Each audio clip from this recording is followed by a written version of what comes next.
पर जी जीवन का लक्ष्य पैसा कमाना और शोहरत कमाना है। यहाँ कब तक पैसे के पीछे कितनी भागे? शोहरत कमाओगे? तुम्हारी शोहरत में कौन जान पाएगा क्या? समझ में नहीं आता कि कब रुकना चाहिए है? कि रुकना कब है।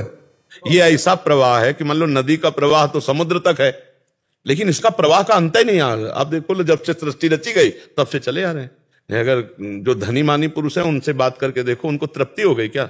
नहीं। हाहाकार उनके भी हृदय मचा, इतनी व्यवस्थाएं हैं, इतना वो भी चिंतित है, नाना प्रकार की भोग वासनाएं उनको भी सता रहे। इसका अंत नहीं है।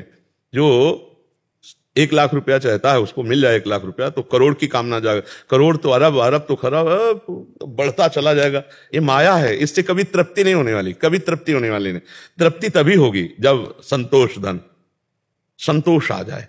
बस जैसे भगवान चला रहे हैं, जितने में आ रहा ठीक है, राधा राधा राधा राधा, वो बढ़िया चैन से सोएगा और आनंद में जीवन, और परलोक भी उसका बन जाएगा। और जहां भूत बने रुपया में केवल लगे, भगवान का भजन नहीं करते, दुर्गति पक्की। क्योंकि जब तक भजन नहीं होगा, बुद्धि शुद्ध नहीं होगी, तो पापाचरण होगा, पापाचरण होगा तो दुर्गति हो जाएगी। कभी किसी को तृप्ति नहीं हो सकती, किसी भी भोग में, किसी भी विषय में, संसार के किसी भी भोग में तृप्ति नहीं हो सकती। आप कोई भोग बताओ जिसको भोगने के बाद ऐसा लगे कि अब नहीं भोगना है, और भोगे और भोगे और भोगे। बैंक बैलेंस, खर्चा नहीं हो रहा, खर्चे से कई गुना बैंक बैलेंस अधिक है, लेकिन वो चिंतित है क्योंकि उसके सामने वो आदमी दिखाई दे रहा है जो उससे कई गुना बैंक बैलेंस किए हुए है। वो आदमी दिखाई दे रहा है जो कई गुना उससे भोग सामग्री एकत्रित किए हुए है।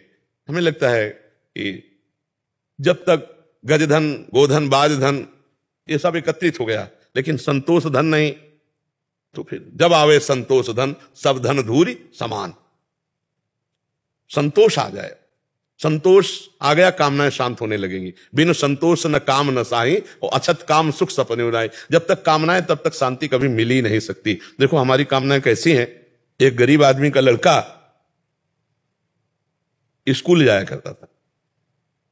उसने एक दिन देखा कि एक बगल से साइकिल से निकला, वो पैदल जाया करता। उसने अपने पिताजी से कहा कि मुझे साइकिल ला दो, बालक है, व्यवस्था की, साइकिल ला दो। अब कुछ थोड़ा समय व्यतीत हुआ, साइकिल से जा रहा तो बगल से एक मोटरसाइकिल से निकला विद्यार्थी। उसने देखा साइकिल में बड़ा श्रम करना पड़ता है, इसमें तो बस पिताजी से बहुत हट के आगे मुझको मोटरसाइकिल एन के प्रकार उसने व्यवस्था की। कुछ समय बाद देखा कि पानी गिर रहा, मोटरसाइकिल में भींज रहा, बगल में कार बंद शीशे की। तो उसने कहा ये कितनी बढ़िया है, इसमें तो घर में जैसे बैठो, पानी नहीं भींज रहा। ऐसा पिताजी से कहते, उसका हम देखो किसान आदमी, कहां से तुम्हारी व्यवस्था, पर बहुत बहुत हट किया। उसने खेती आदि बेच करके जैसा भी अपने पुत्र के दुलार के लिए उसने एक कार छोटी सी ले दी।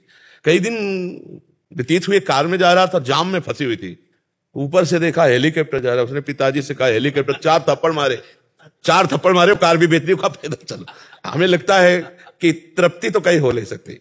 अगर हमारी कामनाओं की पूर्ति होती चली जाए तो तृप्ति तो कभी हो नहीं सकती, और आज तक किसी की नहीं हुई, ना धन से हुई ना भोगों से। अपने बेटे की 1000 वर्ष की आयु महाराज ययाति ने जवानी ली, अपनी तो भोगी भी, अपने बेटे की लेकर के भी भोगी, तो भी तृप्ति नहीं मिली भोगों में। तो उन्होंने लिखा कि विश्व के जितने भी भोग हैं भगवान से विमुख, इसलिए भगवान से विमुख कि अगर भगवान का भक्त है तो संतोष धन आ जाएगा उसको सब